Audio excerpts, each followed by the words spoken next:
Welcome to Club Domingo, brought to you by Cyclone Comics.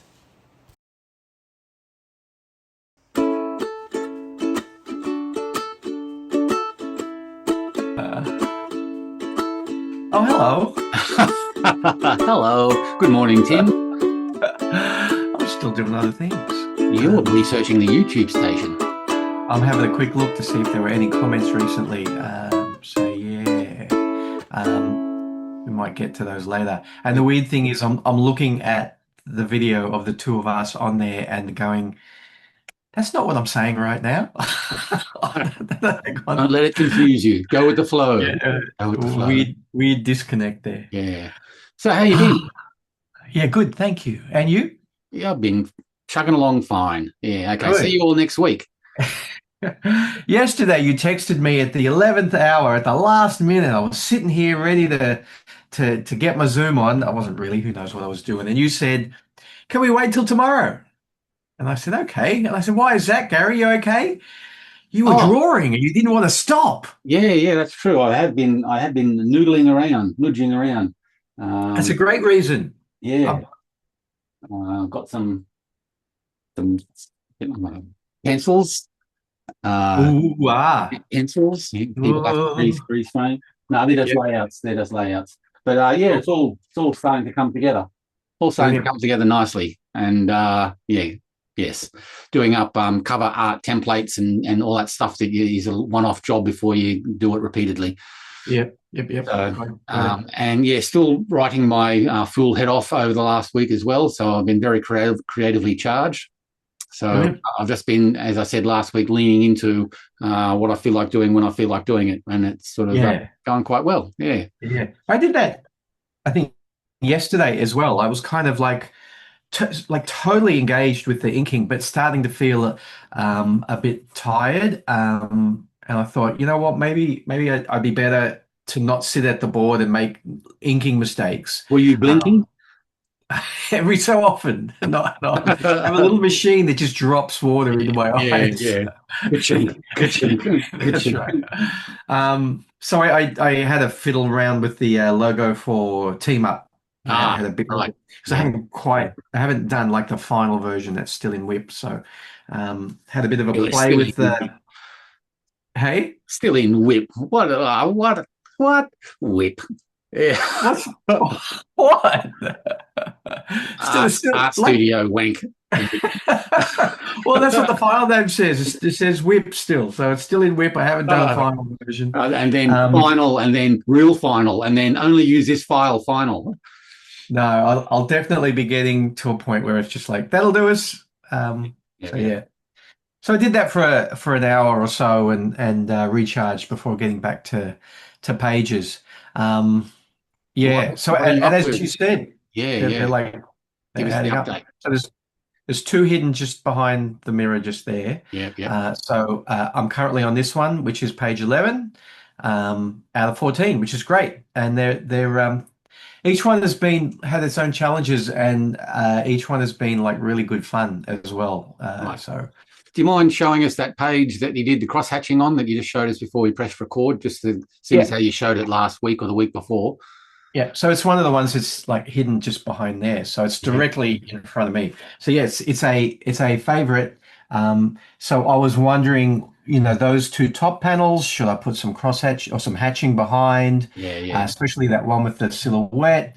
And that one, also wondering the same thing and thinking if I put a hatch tone on the back of one of those, then I'll really have to do it there and there. And obviously I said yes. Besides that, it frames the main characters really well also. And I just I do like the fact that it drops the background further into the background and makes the characters pop forward. So yeah. And as you said, I think that when the story's set at night in that scene, isn't it? Yeah, it is. Yeah. I'm trying to get things to look and feel a bit darker so that when we get to the next morning, it will definitely feel like it's opened up to something brighter. And yeah, I was just having a quick look to see whether or not Emmanuel Hernandez, who's done the pencils, if Manny had dropped in a tone himself. I couldn't remember, and he hadn't. So that was definitely like an Inca's decision, which Yeah. I'm only doing like half the time. There are times with what Manny's given me that. If it was me, which is a terrible way to phrase it, but like if I was penciling that, I possibly would have done it differently and therefore had, black shadows here, and here. And I'm saying like they're sitting, which one is it? This one here. They're sitting at a campfire, Trevor and Rufus. And I would have had very, very inky shadows like under their feet and stuff. And Manny hasn't done it, and I'm thinking it looks fine, so I'm just going to leave it. Like it's like times like that, I'm trying to not make a decision to overrule the pencils. Times like this, where it's a little bit more tonal, a little bit more subtle, I'm deciding to override pencils or add something to them. So yeah, this is part of the reason why, as a project, Greener Pastures Team Up, I really want it to be collaborative. So that it makes me not question, but I'm questioning the page in a different way than I would if I was penciling it myself, because most of those tonal decisions will be made at the penciling stage for me. Yeah. So it's good. And it reminds me like of times where I've gone, well, I'm about to lay down ink that would be very difficult to white back out again or whatever. So like it's a decision being made and I can, but I'm not going to be able to go back on it easily. So let's just go for it and see what happens. Yeah. So yeah. And that's the fun, as you say, that's the fun with collaborating with other creatives. Yeah. So that's a favorite panel so far. Yeah, really nice money shot of Rufus of the Killaroo. Yep, lovely. Yeah, very cool. So the cross hatching takes the form of horizontal lines. That's what you've chosen there as your hatching. Diagonals. Diagonal lines. Sorry, diagonal lines. Right. Yeah. Nice. Gotcha. Yeah, because there's been a couple of times where I've said to myself, should I do this horizontal or vertical instead? And as soon as you do that, it's like once it moves, it's too obvious. While especially when like this is broken up into, this is a section and then this is a section and then this is a section. And they might be at different angles because I'm starting with a new base, a new guide. And so I don't think it's very visible if you're doing it diagonally. There's one that I'm looking at specifically that I know it was starting to wobble a little bit. So that was the same as back in the day with Letratone, where you're doing different areas and you're using spare bits of tone. Yeah. You got to make sure it's actually the dots are going in the right direction, or else it's kind of noticeable. Oh, it's absolutely noticeable. Yeah, if the dot screen, if the angle of the dots wasn't the same on every patch, it was very, very noticeable. Yeah. So having fun and reteaching myself, I think a few things that they don't come from laziness, they come from expediency, because it's definitely not lazy, because I'm using my my Chinese calligraphy brush, and I get to delicate things like the hands and fingernails, and it's like, oh, this is like, it's probably not the right tool, but it's the tool I've got in my hand, and I'm going to keep going. And it's like, well, so I've been trying to make sure that like things like hands in the second half of this I've been doing with the dip pen instead, and this is just a G pen which doesn't have the finest line. So yeah, it's amazing that I use the G pen for things that need more control in smaller spaces, I guess, and I use the brush for often things that need a finer line. So even though I can control the dip pen more, I don't get as fine a line as I do with the brush. The brush can actually come down to like almost, one or two hairs worth of thickness if I wanted to. So, and yeah, the ink is now like settled, and I feel like I don't have to worry about, is it going to work today? Like every day, I just give the little little jam jar a shake. That was my next question was, did you resolve the ink problem from last week? Yeah. I give the little jam jar a shake and make sure the pigment is all the way through, because I'm pretty sure it's a solid little pigment that's in there and will settle overnight every time. So I give the jam jar a shake, and it feels like it's pretty good for the rest of the day. So yeah. Okay. I was going to say that, people who haven't heard me rattle on about it before, I use a Chinese calligraphy brush because once it's fully charged, I can ink for like 3/4 of an hour sometimes without re-dipping, and it's almost like using a pen, your brush pen, because it's like you can go that long without re-dipping. That's pretty amazing. Yeah, maybe 30 minutes, and it depends on how much ink you're laying down, obviously. But it's got two sets of bristles, two sets of hairs. The long ones are the ones that you ink with, and those short white ones, they're very white when you get it new. Just suck up the ink and hold the ink, so that's and the reservoir. feed it. Yeah, like a reservoir, and feed it into the rest of the brush. Yeah, that's amazing. So a calligraphy friend put me onto them, because I've got I think it's the only one I've got at the moment. I've got a sable hairbrush, but it's still in the box. Got a Series 7 Winsor and Newton. Yeah, I think so. Yeah. Because it's like the bristles are so short. It's like you'd have to ink every 3 lines that you put down. That was my favorite brush, was the Series 7. But that's what I used to use. Yeah, Series 7. I got a 000. I must have gotten this in case I wanted really fine lines. Yeah. That's so I know it's a bit blurry for everyone there. But the I mean, look at the difference in the length of the bristles. Right? And that means the calligraphy brush means I can get really thick lines with one stroke. I don't have to double stroke or anything like that. While if I was using that, the 000 obviously is the thinnest, I guess. I don't know if they go thinner than that. It would mean that you'd have to, do a line 3 times to get to the thickness you want, and any of those 3 could be a mistake that fucks up the other 2. So, when I was talking to a friend about it once, who was, I think they were a calligrapher, and they said, you should try this. And I bought it from a place in Sydney called Will's Quills, who are still operating, but only online, and never looked back. And that was maybe 2 decades ago. Right. Yeah, close to it. So I love it. I should break out this Winsor & Newton one, though, and see the comparison. How fine I can get. Maybe that's what I should be using for fingers and fingernails and stuff. Hold that thought. I just got to open up the door for the dog, and I'm waiting for a water cartage person to make a delivery of water. So I'm just keeping my ear out. So back in a sec. Look at my drawing. No worries. All right, no worries.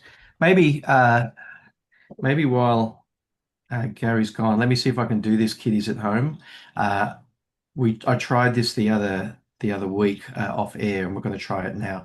So I'm now opening Zoom on my phone, transferring to my phone, and because I'm going to take you outside. Yes, false alarm. Well, what's going on? Really? What's going on?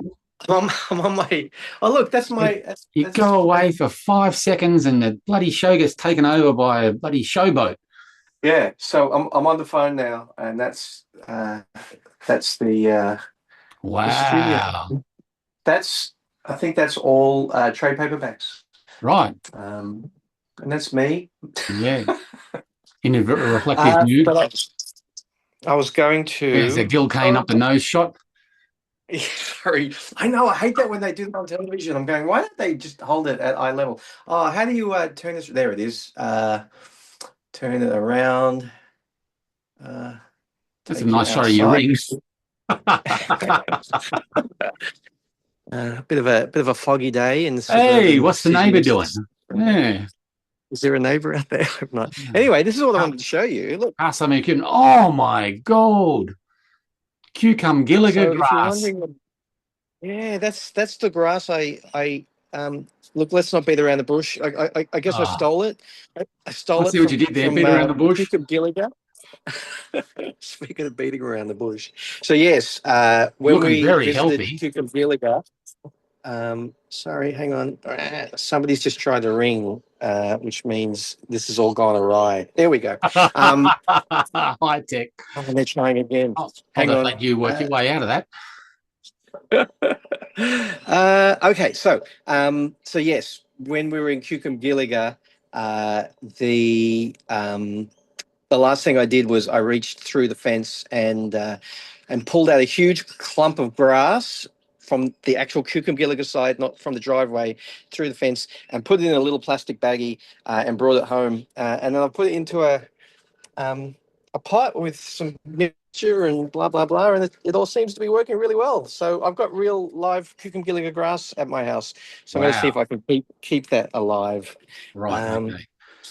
Yeah, nice studio. Yeah, it's nice, clean, modern. Trying to keep it clean, yeah. So we're not all like good. my old farmhouse. God, bloody hell. my room's falling apart. I can't even. I got a low ceiling. I can't even have one of those pull-up. Those convention banners that you have to have your signage in the background. My ceiling is so low, I can't get one of those up. So, all right. So let me see if I can. All right. This is the bit I didn't practice, I think. How do I transfer back again? I think it's on this machine here. Look at me. There we go. There we go. While I try this. Yeah. Wow, high tech. More. Meetings. Oh, switch. Connecting.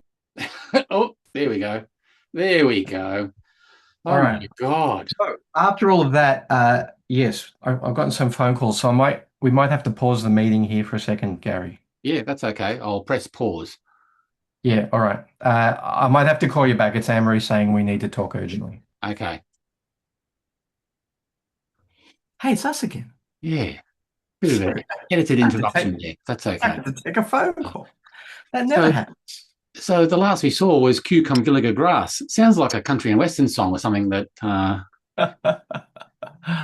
Yeah. Interestingly, and the thing is, right, we put it into a baggie and I sealed it up tight, one of those Ziploc bags, and then couldn't get around to putting it into a pot for like over a week. And then that's not an exaggeration. It was probably 9 days or something. But it was so humid in the bag, and there was a big clump of dirt with it as well. Terrarium. Yeah. I guess that it had a terrarium effect. Yeah. It was all fine. So it looked a little bit worse for wear when I planted it, but about a week later it was looking fine, and then now it's like there's definitely new growth and it's standing up pretty high. It's looking healthy. Yeah. It's acclimatized from the country to the city. Yeah, exactly. And I was looking up online how to do it, because it's wild grass, but grass is grass, and I'm going, is it going to be inside? Do I need to put it in a special place to make sure it's going to be okay? And then I do the reading, and the reading is it's grass. It loves it outside. Put it in the sun. Put it in the rain. You might even have to mow it every now and then. That's right. Exactly. So I don't know what I'll do with it. I don't know how long it'll what it'll do in that pot, whether it'll propagate out to be a little... It'll start taking over your front veranda, and then it'll creep inside your studio, and you'll have to mow your lawn, your carpet on the inside, the air. It'll be like a triffid.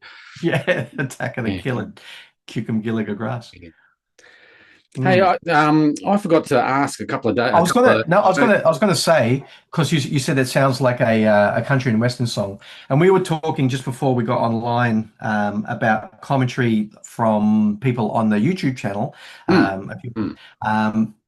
And Joel Vanderknap replied, talking about several things, but one of them was whether or not we put music on and that kind of thing. And I've actually he puts on usually ambience and electronica and that kind of thing.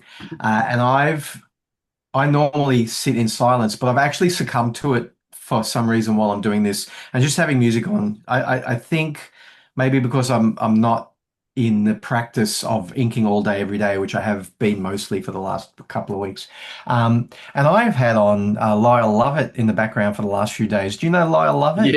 Yeah, with the crazy big hair, country and western guy. Yeah, he's kind of country, but he's also kind of swing as well. Like he's famous for having his large band. He says it's not a big band, it's a large band. But he tells really great stories. Like the songs are really, as country music often is, but they're really good fun. And I love the sound of him, and as country music goes. Yeah, he'd be getting on a bit, I reckon. He'd have to be in his 70s, I'm sure. And he's on tour. Like as soon as I was listening, I was going, "Oh man, it'd be great to see him live." And Spotify, lists the tour, and he's doing like I don't know how many dates across America right now. It's crazy. He'd be amazing. He'd be amazing to see. Yeah. I've been foolishly listening to Missy Higgins' last studio album.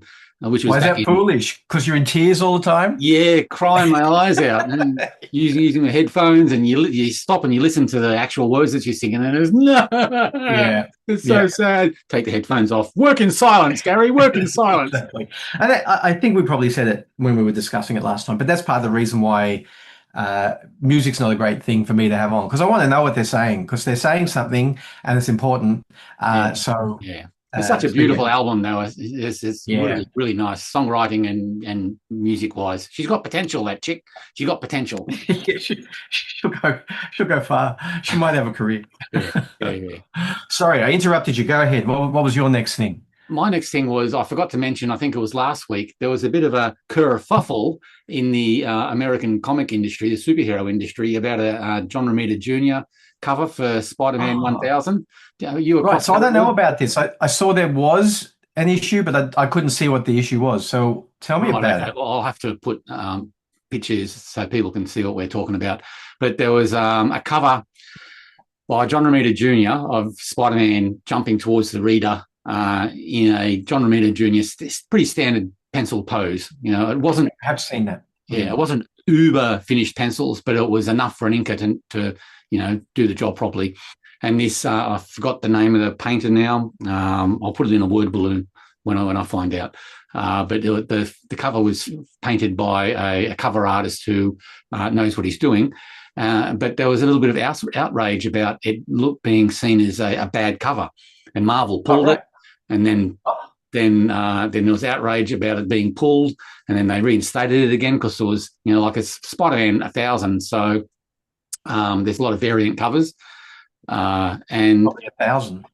Yeah, probably 1,000. Yeah, the way it's going. And it was all a storm in a teacup, because I figured that I was going to eventually see this cover and the pencils that it was based on and be, that's a dud. But it was perfectly fine. There was nothing wrong with it. And I was thinking, how... This outrage is just ridiculous from fandom. And I had a quick chat with Darren Close about it, and he was sort of going, like Frank Miller. He was, some of Frank Miller's recent guest variant covers have been a little bit suspect on their anatomy, and the colouring hasn't been appropriate necessarily for his flat, high contrast, black and white artwork and all that kind of stuff. And, Daz and I both agree that, these senior cartoonists, they deserve to be given a bit of slack in their dotage. I mean, most guys, as they get to that age, they start to simplify and experiment anyway. But there was absolutely nothing wrong with the John Romita Jr. cover. I'm a bit of a fan anyway. So, and even the Frank Miller ones. I mean, yes, one or two of them are a bit strange, but haven't we all drawn strange shit across our careers? So it's so I saw there was a controversy, and I had a quick look. And couldn't find a headline that just said what the controversy was, so I left it. But I did see an image of the cover. I thought, well, that's a Romita cover. It's a JR Jr. cover. Like, well, what are they expecting? And like you say, I don't think you can have a set of variant covers for Spider-Man 1000, Amazing Spider-Man 1000, and not invite Romita Jr. to take part. Marvel reinstated. They actually pulled it for a while, and then about 48 hours later, they reinstated it again because it was one of the core basic covers. It was one of these standard covers. Yeah, and rightly so. What I had more of a problem with was the graphic design of the logo placement and all the other, going around the edges made the cover a little bit uglier than it should. But the actual Spider-Man artwork and pose itself, I didn't have a problem with. But so the editorial management and editorial at Marvel shouldn't second guess themselves like that. Like if they've decided to invite Romita Jr. and they accept the pencils to the point where it's been inked and been painted, then let's obviously they've decided it's okay. Why are they listening to the rest of us? But the message is, if you don't like that particular variant cover, don't buy it. That's exactly right. So it was a bit of a storm in the teacup. I was quite prepared for, this is going to be juicy. What's John Romita Jr. de-evolved into? What horrible scratchings has he got on the paper that they're putting out as a front cover? And it was nothing. Good on you, John Romita Jr. More power to you. Onwards. Yeah. He's when I saw it, it's like it's this whole shoulders thing, I guess, is part of the, I don't know what people are uproar about, but it's like that's definitely where his drawing has been going, the simplification of anatomy into larger shapes and whatnot. It actually looks kind of exciting to me. So weirdness. Weird. Yeah. There's more important things to be outraged about at the moment besides the Spider-Man cover. Yeah, no, exactly. Just enjoy the work that you get, and don't buy the stuff you think that you're not going to enjoy. The blind bag thing. Have you heard about that?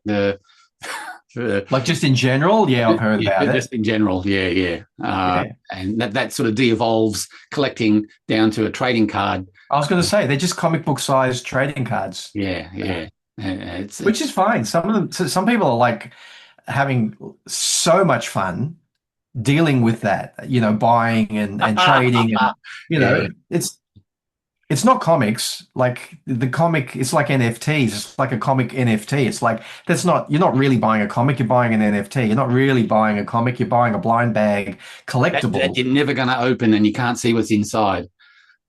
Some people don't. I'm pretty sure we've talked about this before, and I told you the story that I had heard recently at that time, which was there was like in this run of blind bags from a particular publisher, there was one that was like the most rare of the lot, obviously, and only one of the two had been found, and everyone's going, well, that means somebody's still got it and not opening it, and it's like, so all of these bags that are still not opened, one of them is the Wonka golden ticket, and nobody's willing to take the chance that they're opening it up and finding it and it's not that. And so I can totally get that it actually sounds like stupid fun. So why I'm not going to take part, so I'm not going to complain that they're taking part, as long as it doesn't cause a crash like it did with variant covers in the past. As long as it doesn't cause a crash, I'm happy for them to have fun. Sounds like they're having a ball. That aspect of things is starting to creep in a little bit, unfortunately, but that's that's a topic that I'm not an expert in commenting on. So, and a lot of the comments I was hearing was that the indie publishers know how to do blind bags, and the main publishers are jumping on the bandwagon and don't really get it and don't really know how to do it, and then it's all they're already damaged before you get them, and all sorts of issues. Which again, I get. If it's all about collectability, then you don't want damage, and it's like.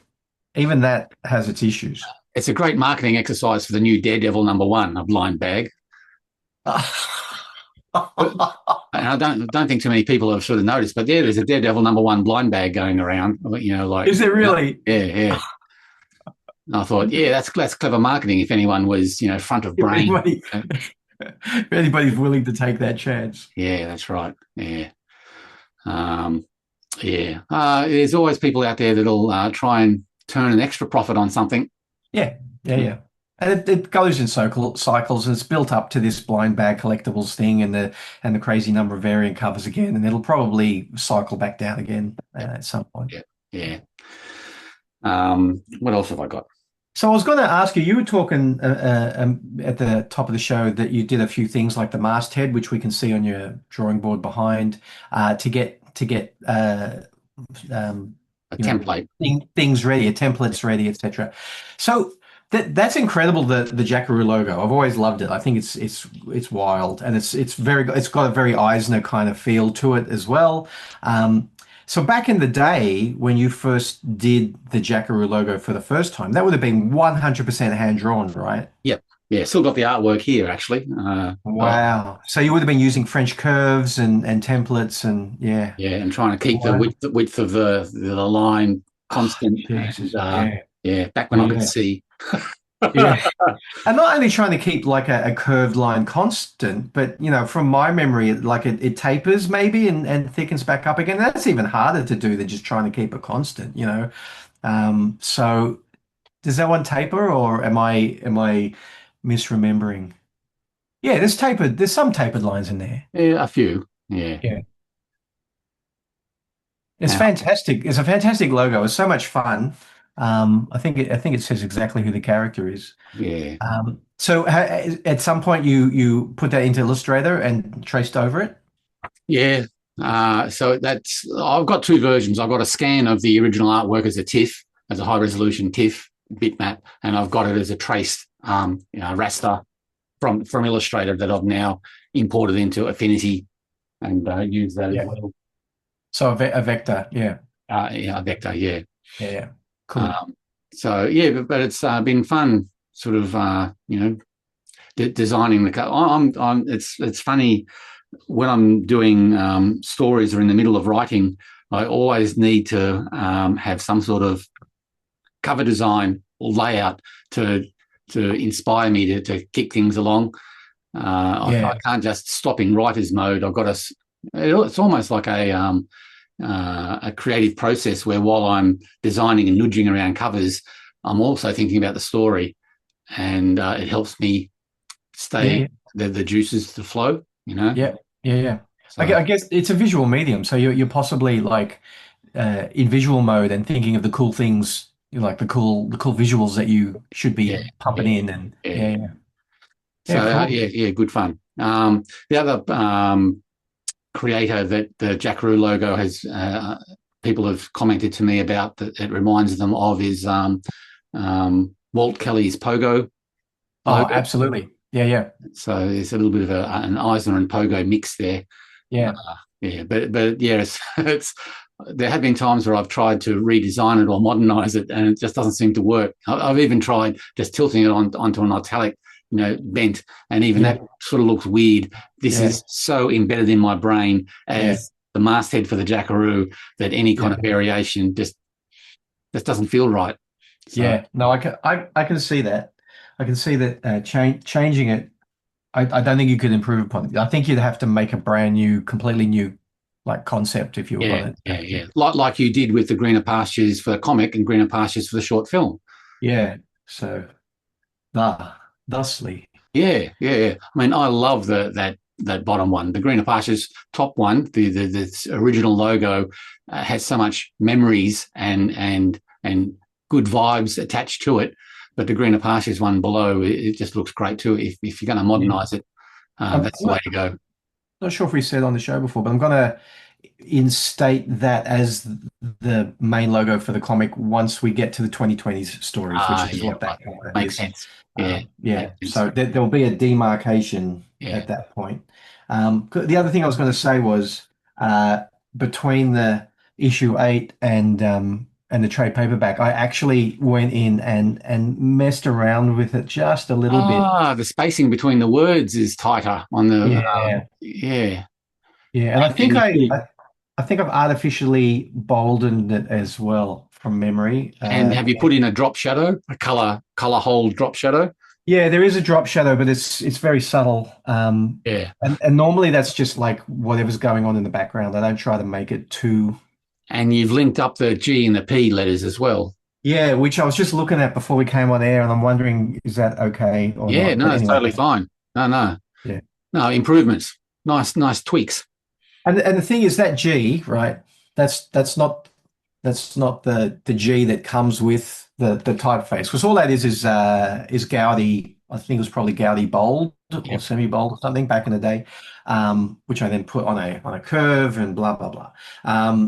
So not hand drawn at any point. That was always made in Illustrator. But that little curly bit at the bottom of the G. That doesn't exist. I made that bespoke. I think from Yep. memory, I probably got a J and turned it, and Yeah, right. maybe didn't return Now that it. you But say that, but it yeah, looks part of an alternative font family for it, so it looks yeah, like absolutely. And yeah, it yeah, needed some extra flourish. And I just before we got on air, or have we already talked about it on air? I was fiddling with the Greener Pastures Team Up logo, which you've seen a version of. And I've done a similar thing with the G. It just sits there because I'm using Garamond, Gaudi extra bold, heavy face, like the boldest one I could find. yeah.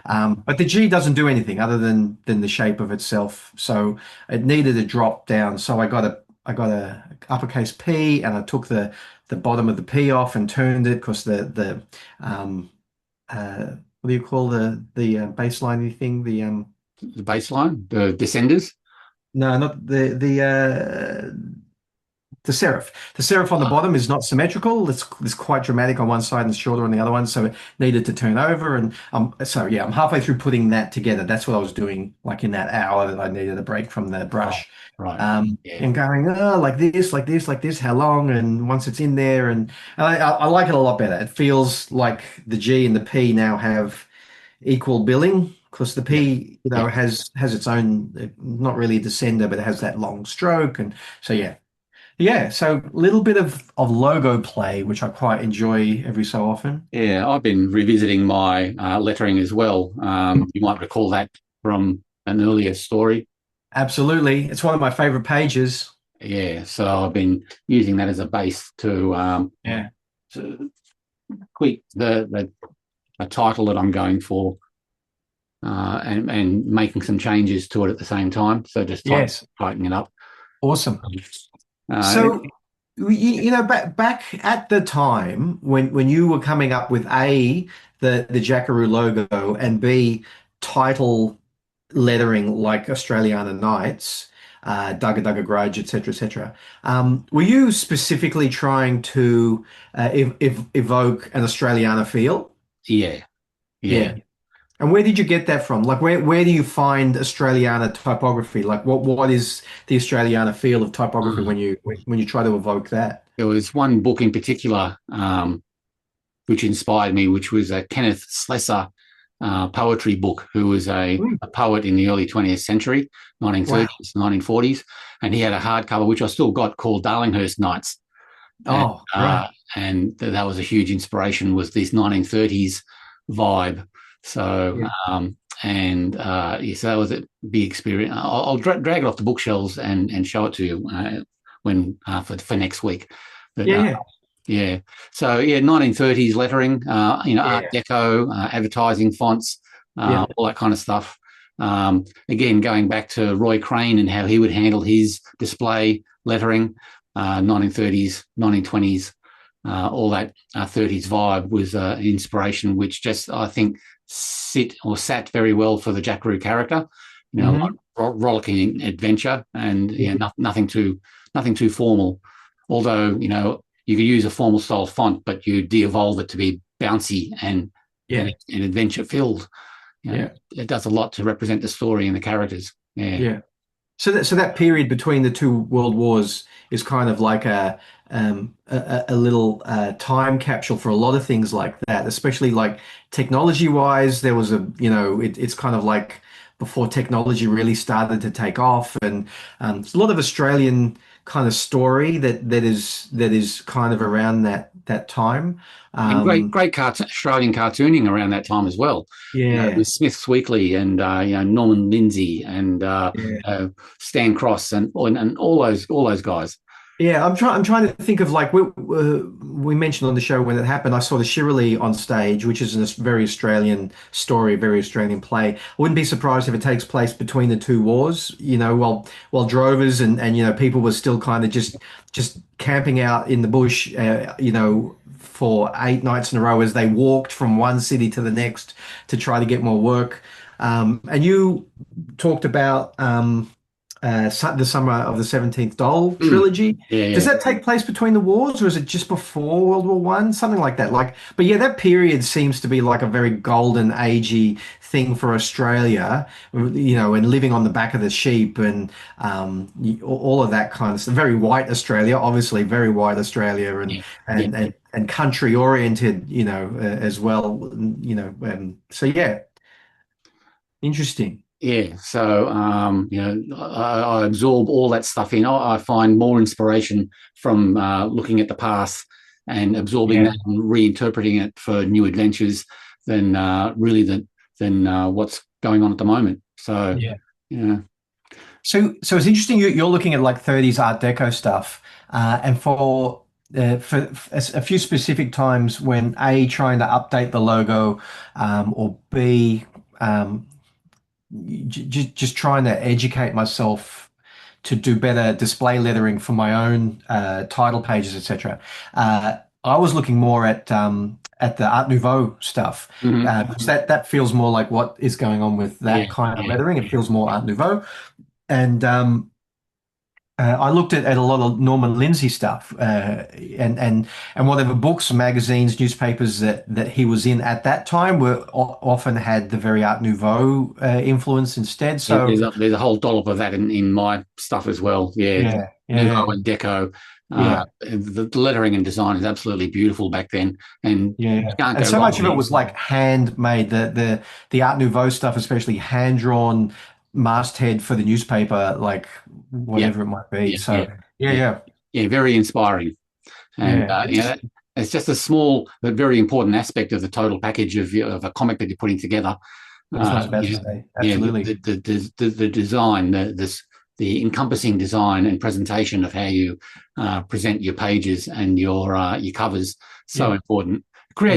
Creates a mood for the purchaser and the reader. Yeah, exactly. Mm. Yeah. Yeah, I do.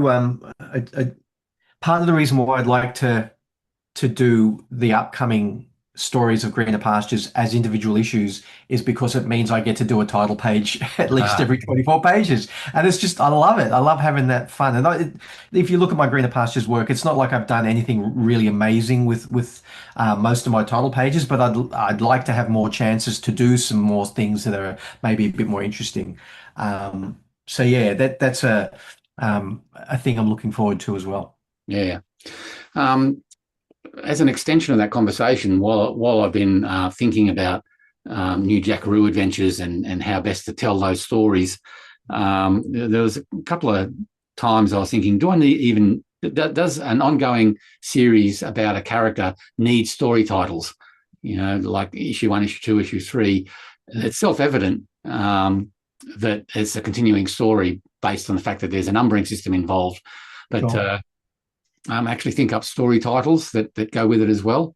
Yeah, And I suppose I came down to the conclusion that yes, it does add color and flavor that's to what I think. what you're telling for that issue as well. Yeah. So I was thinking of dumping it completely, particularly for when you if there's a 3 or 4 issue arc and you collect it in a single volume, that it then becomes seamless because there's no story titles or chapter titles to Yeah. pick up the whole thing. But Yeah. so I and R on creative decisions like that a lot. Mm. So I've actually given that whole thing a lot of thought. It's interesting that you're bringing it up because I've never really discussed it, I think, with anybody really. And I've given it a lot of thought because the 2020s Greener Pastures work is written as 5 large chapters, and each chapter would be anywhere between 2 to 5 issues, 2 to 7 issues. So they're definitely discrete chapters, but but if I was to make them into 22-page comics, it would be over a series of issues each time. Yeah. So, like I said a moment ago, I'm keen to do title pages for every issue, but I'm also thinking about whether or not it's worth doing the layouts, the thumbnails, the storytelling in such a fashion that the title page for each new issue 13, 15, 20, whatever, whether or not the title page is actually something that can be removed, Right. and it'll just work seamlessly in the trade paperback. So I'm actually thinking about, trying to get that to work as well. So if you want the title pages, you'll only ever see them in the individual issues, just like you'll only ever see the editorials, etc. Yeah. And then it will work a lot more seamlessly in the trade paperback. So I've contemplated, that. I haven't had a chance to actually have to do it yet, but that's a plan at this point. Yeah, and like we often do, using Cerebus as an example, he didn't do the title pages unless it was, I think, the beginning of a book. But up until that point, it was just each issue, if it was in the middle of a larger graphic novel that he was working on, it would just start page 1 of issue 12 was continuing on, straight away from the previous issue. So he actually started to do that pretty late. And again, as part of the joy, part of the reason why I enjoy so much the whole idea of designing a title page comes from reading Cerebus. The first, I don't know, 200 issues, 150 issues out of the 300 definitely had a title page every issue, and most of them even had like a next issue thing as well, which was Right. was quite often nonsensical, but also extraordinarily intriguing. And again, a great piece of typography. Dave Sim is possibly the best letterer ever in comics, in my opinion. So yes, he would do a specific title page for at least the first 100 to 200 issues out of the 300. I can't remember. But yes, definitely there was a point where he went, you know what? I'm not breaking up this sequence, which is going to run like not just like I'm not breaking up this storyline. I'm not breaking up this sequence. The sequence alone would run for like 5 issues in a row. Yeah. One scene, So I can see that the logic in just running from one page to the next. And as a reader, I missed the title pages, but I absolutely loved the fact that I was just getting straight back into the story each time. He would basically do that around the time where Cerebus was floating through space and talking to God and doing all kinds of trippy things where having a title page to start an issue would just be ridiculous. Yeah, I think it was around that time. Yeah. Yeah. The other thing that was really interesting that he did at one point was he did away with the whole idea of 6 panels to a page, and make them fit into that space, etc. And started, and I think it was for pacing, started just doing like 6 panels on the page, but they were all vertical and they were all of different kind of bendy shapes and different heights. And it was, again, I reckon it was at least a year's worth of issues, and it could have been more, maybe it was less, where the entire story just ran headlong via all of these vertical panels for 100 pages, something, I don't know, something crazy like that. And they would bend depending on what was in there, and they'd get thicker and thinner as well. But it was like, I don't know how long it took for me to realize that that's what he was doing, and looking at several issues going, oh my God, this has been going on for I don't know how long. And the panel shape and the page layout would be dictated to what's going on in the story. It's all to serve the story. Yeah, exactly. And so, you step back and realize that this has been going on for 8 issues. Yeah, it's pretty staggering. Yeah. I think I've said this before as well, that I read Darwin Cook's New Frontier. I read it in the 2-volume edition, and I was halfway through the 2nd volume before I twigged that almost every single page was 3 wide panels. Yeah, like that's how long it took me to see that, because I was just enjoying. That's right, I was just enjoying the story. So widescreen. Reminding the reader, it's cinema. Yeah, indeed. Yeah, good stuff. something to keep in mind for everyone out there is how you stage your story. And if you do it well, people won't notice, but it'll enhance the story. Yeah. Yep. It's that unconscious relationship that the reader has, that is the subtle part of the dance that you have with trying to control how they read the book. Yep. I love it. The only other thing that I was going to mention this week was the Australian Comics database. Cool. That I'm starting to do some work on the back end of that. And the database is something that Daniel Best and I have been working on, which was an offshoot of the Ledger Awards and the Comic Arts Awards of Australia. And it's become slightly more independent now, where we're just using it as an upload database for Australian comics. Yeah. I want to get into the back end and open it up to allow for people to register and upload their own comics. But on the short term, I thought I'd put it out there for what people might like to see in the site for additions, or what the site could be. I don't want it to be all things to all people, because I don't have the time or the energy to make it a new site and to make it a this and a that. But I just wanted to open up the floodgates for suggestions if people want to email what they think the site, how it could be better improved, if anything, and functionality. And ideas for growth as well. At the moment, it's just front covers, and if we have the information for the contents of each issue and the creators involved and the variant covers, we put that underneath the cover listing for the database. I think it's been going well up until this point, but it needs a bit of a back end upgrade.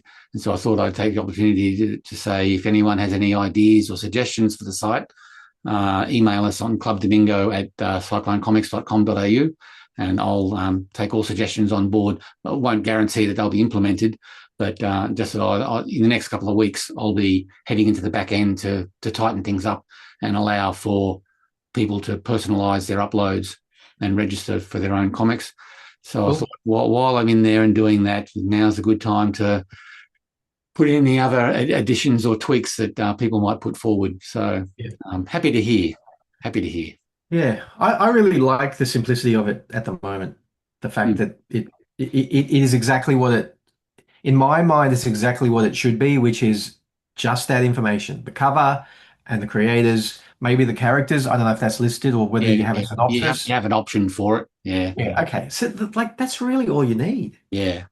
I don't know. Maybe, the fact that Australia has such a crazily wide range of production methodologies for comics, dating all the way back to at least when I started with 80s, 80s and 90s mini comics, but even beyond that, looking like at Outcast and Fox Comics, and talking about, I'm sure it's on there, like whether it's one color ink cover or full color or what, but you add into the mix that it's obviously photocopied, and you should maybe write photocopied or obviously risographed, and et cetera. So there is a notes field for people to put in any special requirements that describe the book, if there is any unique attributes to it. Yeah.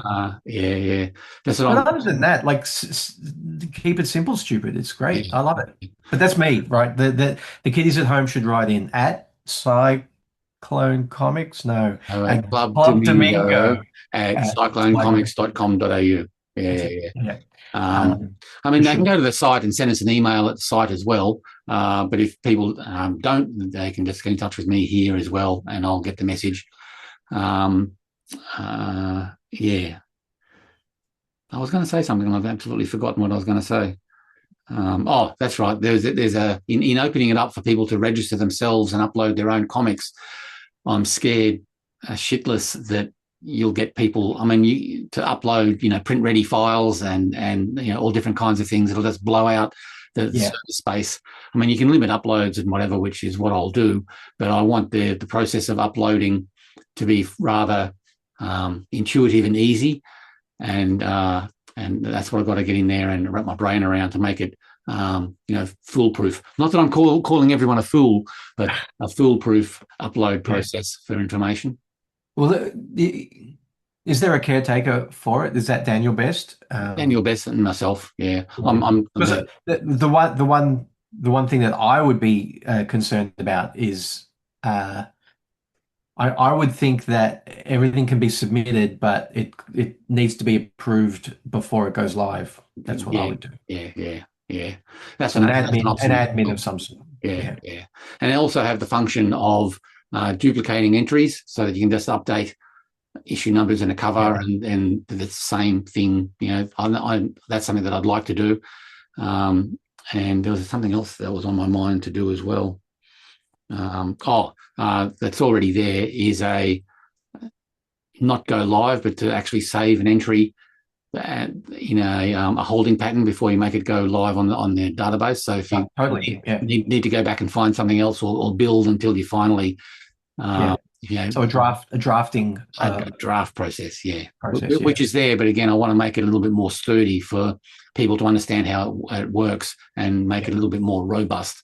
So, which I've been planning to do for the last year or so, but now it's becoming pretty important to get that happening so that the site can be expanded and added to as people see fit. Yep, and it's a great resource, really important. Did we do like 2 shows where we just brought up a screen share of it and just randomly looked at some comics? So maybe you want to do that next week again. We'll do another half hour of randomly looking at Australian comics and to remind people of how it works and how great it is, and yeah. And I don't think it's speaking out of school that you and Danny, I think, have been talking recently about a concept of for Daniel to go to places like events like Paper Cuts and have a table there with a scanner so that if people don't want to interact with the website, but they still want to become part of the database, that they can go and see Danny and he can scan and get the information that's required, and he can do the upload pretty much on the spot. If not, just get the scans together and then he can go back home again and upload it afterwards. Yeah. So there's... So I spoke to Danny Best about that soon after Paper Cuts last year, because it occurred to me that there were all of these Australian comics. Some of them were vintage and some of them were like launching on the day. And how are we going to get them into the database? And to keep Danny Best out of trouble while he's at that show, because he needs to be reined in, would be great if he had a spot where he could just bring a portable scanner and just borrow the comics from each table one at a time. And he called me a genius. He's not the first person to call me a genius. He won't be the last, but he called me a genius. But I don't know if he's actually acted upon it since then. But it's definitely, like, I think that would be a great way, because over the whatever it was, 6 hours of the fair, he possibly could have, I don't think he would have gotten everything, but he possibly could have done like half the hall or something.